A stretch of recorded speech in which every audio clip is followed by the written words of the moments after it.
Greetings of the day. Welcome to my channel chemistry rapid MCQ. आज हम discuss करेंगे Dalton atomic theory and modern atomic theory.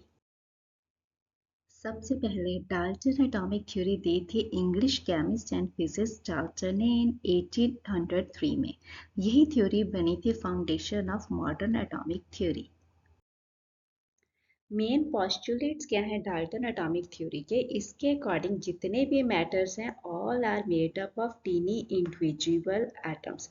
Meaning क्या है इसका? जितने भी मैटर हैं वो सभी बने हैं एटम्स के, और एटम्स की नेचर क्या है? ये इनडिविजिबल है, मीन्स इनको फर्दर डिवाइड नहीं किया जा सकता। ये किसी भी मैटर का सबसे छोटा यूनिट है। नेक्स्ट पॉइंट, जितने भी एटम्स हैं सेम एलिमेंट्स के, इनकी प्रॉपर्टीज और वेट आइडेंटिकल है। आपने फोकस करना है यहाँ, ये डाल्टन एटॉमिक थ्योरी वेट पे ज़्यादा फोकस करती है। ठीक है, एटम सेम एलिमेंट्स के आइडेंटिकल्स होंगे इन वेट एंड प्रॉपर्टी। वहीं दूसरी तरफ अगर एटम्स डिफरेंट एलिमेंट्स के हैं तो इनका वेट और प्रॉपर्टी डिफर होगा एक से। फॉर एग्जांपल, अगर एक तरह के हमारे पास एटम है हाइड्रोजन, तो जितने भी हाइड्रोजन एटम्स हैं वो सारे के सारे आइडेंटिकल्स होंगे, सबका वेट सेम होगा, सबकी प्रॉपर्टी सेम होगी। वहीं अगर हम कह दें कि दूसरे टाइप्स के एटम हमारे पास क्लोरीन है, तो जितने भी क्लोरीन एटम्स हैं उनका आपस में वेट सेम होगा और उनकी प्रॉपर्टी सेम होगी, बट दो डिफरेंट टाइप्स के एलिमेंट जैसे हाइड्रोजन और क्लोरीन हो गए, ठीक है, तो इन दोनों का वेट भी आपस में डिफरेंट होगा, इनकी प्रॉपर्टीज भी डिफरेंट होगी। नेक्स्ट, एटम जब भी कंबाइन करते हैं तो किसी फिक्स्ड होल नंबर रेशो में कंबाइन करते हैं, और जो एटम्स की फॉर्मेशन होगी उसको कह दिया जाता है compound atoms. Compound atoms word use किया गया था जिसको हम आज के ज़माने में मॉलिक्यूल्स कहते हैं। तो वहाँ पे डाल्टन एटॉमिक थ्योरी में मॉलिक्यूल्स की कोई टर्म डिफाइन नहीं की गई थी। मॉलिक्यूल्स की जगह वर्ड यूज किया गया था कंपाउंड एटम्स। ठीक है, तो जब एटम्स कंबाइन करते हैं atomic to Dalton's atomic theory, तो फॉर्मेशन होती है कंपाउंड्स एटम्स की।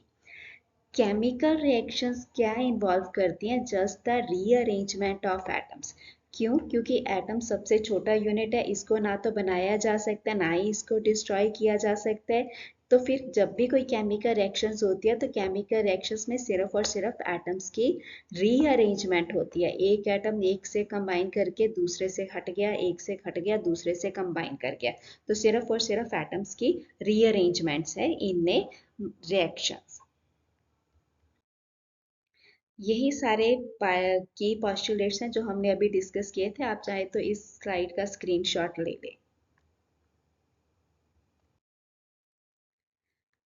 Dalton atomic theory laws of chemical combination को सपोर्ट करती है। कौन कौन से लॉज आगे? जैसे law of conservation of mass. इसके अकॉर्डिंग क्या था कि कोई भी केमिकल रिएक्शन है जस्ट एटम्स की रीअरेंजमेंट ही है, तो यही इंडिकेट करती है। Law of conservation of mass means total mass of the reactant must be equal to the total mass of the products। ठीक है, तो ये थ्योरी इस लॉ को सपोर्ट करती है। नेक्स्ट आ जाता है लॉ ऑफ कांस्टेंट और डेफिनेट प्रोपोर्शन। ये लॉ भी वैलिड है according to Dalton atomic theory, क्योंकि ये भी यही कहती है कि जितने भी प्योर केमिकल्स हैं रिगार्डलेस ऑफ इट्स सोर्स हमेशा बने होंगे, एलिमेंट्स कंबाइन करेंगे जिसमें किसी फिक्स प्रोपोर्शन बाय वेट में। लॉ ऑफ मल्टीपल प्रोपोर्शंस को भी ये थ्योरी सपोर्ट करती है। ठीक है, जैसे इसके अकॉर्डिंग क्या है कि अगर कोई एलिमेंट फिक्स्ड वेट में कंबाइन करता है अदर एलिमेंट के साथ, जैसे यहाँ पे कार्बन फिक्स्ड वेट में दोनों का ऑक्सीजन के साथ कंबाइन कर रहा है, तो इन दोनों कंपाउंड्स में ऑक्सीजन वेयर करेंगे रेशो 1:2। ठीक है, यही है लॉ ऑफ मल्टीपल प्रोपोर्शन। ये जितने भी लॉज हैं इन सब पे मैंने अलग से वीडियोस बना रखी हैं, आप चाहें तो मेरे चैनल पे जाके इसको देख सकते हैं, लिंक्स आपको डिस्क्रिप्शन बॉक्स में मिल जाएंगे। लिमिटेशंस हैं डाल्टन एटॉमिक थ्योरी की। डाल्टन एटॉमिक थ्योरी अज्यूम करती है कि जितने भी एटम्स है ये इंडिविजिबल है और स्मॉलेस्ट पार्टिकल्स है किसी भी मैटर का। बट आगे जब थ्योरीज की एडवांसमेंट हुई तो पाया गया कि एटम डिविजिबल हैं, ये स्मॉलेस्ट पार्टिकल नहीं है, क्योंकि एटम्स के अंदर सब एटॉमिक पार्टिकल्स होते हैं जिसको कहा जाता है इलेक्ट्रॉन्स, प्रोटॉन्स एंड न्यूट्रॉन्स। ठीक है, अब डाल्टन एटॉमिक थ्योरी कह रही थी कि जितने भी एटम्स हैं सेम एलिमेंट्स के, तो उनका सबका प्रॉपर्टी और वेट सेम है। अगर प्रॉपर्टीज और वेट सेम है तो ये एक्सप्लेन नहीं करती है कि आइसोटॉप क्यों एग्जिस्ट करते हैं, क्योंकि आइसोटॉप्स किसी भी एलिमेंट के एटम्स होते हैं जिसका मास क्या है, डिफरेंट है। ठीक है, वहीं डाल्टन एटॉमिक थ्योरी क्या कहती थी कि जितने भी एटम्स हैं जो डिफरेंट एलिमेंट्स को बिलोंग करते हैं तो उनका वेट और प्रॉपर्टीज डिफरेंट होनी चाहिए। मीन्स वो ये आइसोबार्स को कंसिडर नहीं करती है। आइसोबार्स यहाँ देखिए, जैसे आर्गन, पोटाशियम और कैल्शियम, ये सारे के सारे एटम्स डिफरेंट एलिमेंट्स के हैं बट इनका मास क्या है, सेम है। इसके जैसे हम कह सकते हैं कि डाल्टन एटॉमिक थ्योरी आइसोटॉप्स और आइसोबार्स के कंसेप्ट को एक्सप्लेन नहीं करती है।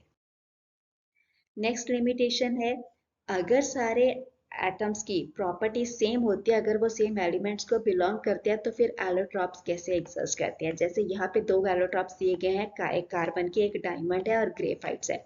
इन दोनों की प्रॉपर्टीज टोटली डिफरेंट है। डायमंड यहाँ पे हार्डेस्ट सब्सटेंस आ जाता है, वहीं पे जो ग्रेफाइट है वो स्लिपरी है नेचर में, इसको एज ए लुब्रिकेंट यूज किया जाता है। डायमंड बैड कंडक्टर है इलेक्ट्रिसिटी का, जबकि graphite is a good conductor of electricity. और दोनों के दोनों एलोट्रॉपिक फॉर्म्स हैं कार्बन की, जो कि पूरी तरह से कार्बन से बनी हुई है। अगर एटम्स सेम एलिमेंट को बिलोंग करते हैं, उनकी प्रॉपर्टी सेम है, तो फिर एलोट्रॉप्स कैसे एग्जिस्ट कर सकते हैं, ये एक्सप्लेन नहीं करता, ये इसको कंसिडर नहीं करती है। डाल्टन सिर्फ एक लॉ आता है, गे-लुसाक लॉ, जिसको डाल्टन एटॉमिक थ्योरी को जो नहीं सपोर्ट कर पाता है। ठीक है, ये लॉ के अकॉर्डिंग क्या है, क्यों नहीं कर पाता ये, क्योंकि ये लॉ कंसीडर करता है कि गैसेस जो रिएक्ट करती हैं बाय वॉल्यूम सिंपल रेशो में रिएक्ट करती हैं। ठीक है, जबकि डाल्टन एटॉमिक थ्योरी क्या कंसीडर करती है, सिर्फ और सिर्फ वेट कंसीडर करती है, ये वॉल्यूम को कंसीडर नहीं कर रही है। तो जिसकी वजह से जो हमारे पास लॉ ऑफ केमिकल कॉम्बिनेशन है, 5 लॉ आते हैं, law of conservation of mass, law of definite proportion, law of multiple proportion और लॉ ऑफ रेसिप्रोकल प्रपोर्शन। इन चारों को तो डाल्टन एटॉमिक थ्योरी का सपोर्ट है, ठीक है ना, लेकिन गे-लुसाक लॉ को नहीं सपोर्ट कर रही है। क्यों? क्योंकि डाल्टन एटॉमिक थ्योरी सिर्फ वेट या मास को कंसीडर करती है, ये वॉल्यूम को कंसीडर नहीं करती है। नेक्स्ट लिमिटेशन आ जाती है, डाल्टन एटॉमिक थ्योरी के अकॉर्डिंग कोई भी रिएक्शन है, ये इन्वॉल्व करती है सिर्फ और सिर्फ रीअरेंजमेंट ऑफ एटम्स।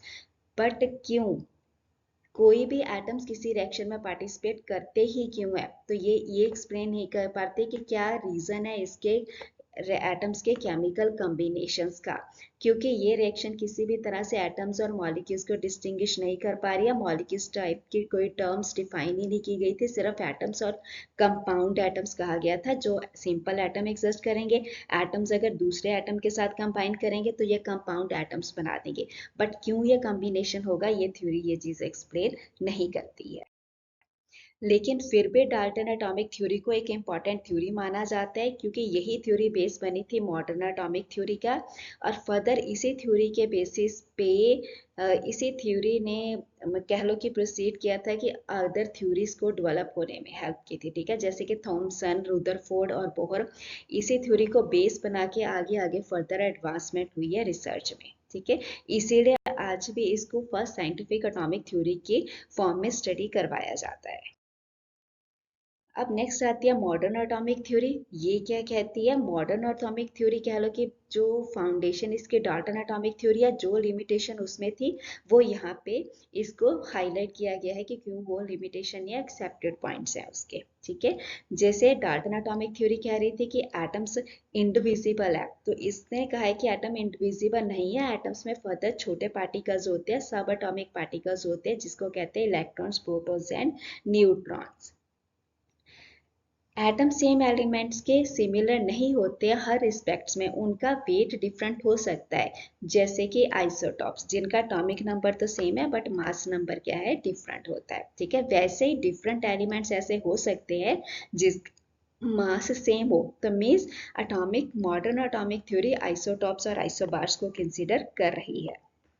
ठीक है, फिर जितने भी एटम्स हैं डिफरेंट एलिमेंट्स के अगर कंबाइन करते हैं तो जरूरी नहीं कि वो सिंपल रेशो में ही कंपाउंड कंबाइन करे। जैसे यहाँ पे एग्जांपल गिवन है सुक्रोज की। ठीक है, अब यहाँ पे देखिए यहाँ पे 12 हाइड्रोजन 22 और ऑक्सीजन 11 है, इनको किसी भी सिंपल फैक्टर से कैंसल आउट नहीं किया जा सकता, काटा नहीं जा सकता, कोई हमें कॉमन फैक्टर नहीं मिलेगा, ठीक है। तो मीन्स ये आइटम्स आपस में कंबाइन करके मॉलिक्यूल्स बना रहे हैं, बट इनके कॉम्बिनेशन की रेशियो सिंपल नहीं है, ठीक है।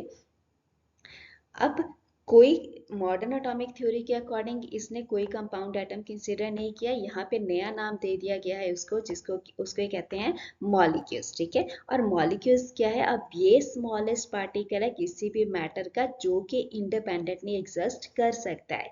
एटम्स भी स्मॉलेस्ट पार्टिकल है, बट वो इंडिपेंडेंट एग्जिस्ट नहीं करता है। एटम्स हमेशा अदर एटम्स के साथ कंबाइन करके किसी ना किसी मॉलिक्यूल्स के फॉर्म में एग्जिस्ट करेंगे। लेकिन मॉलिक्यूल्स क्या है, किसी भी मैटर का स्मॉलेस्ट यूनिट है जो इंडिपेंडेंटली एग्जिस्ट कर सकता है।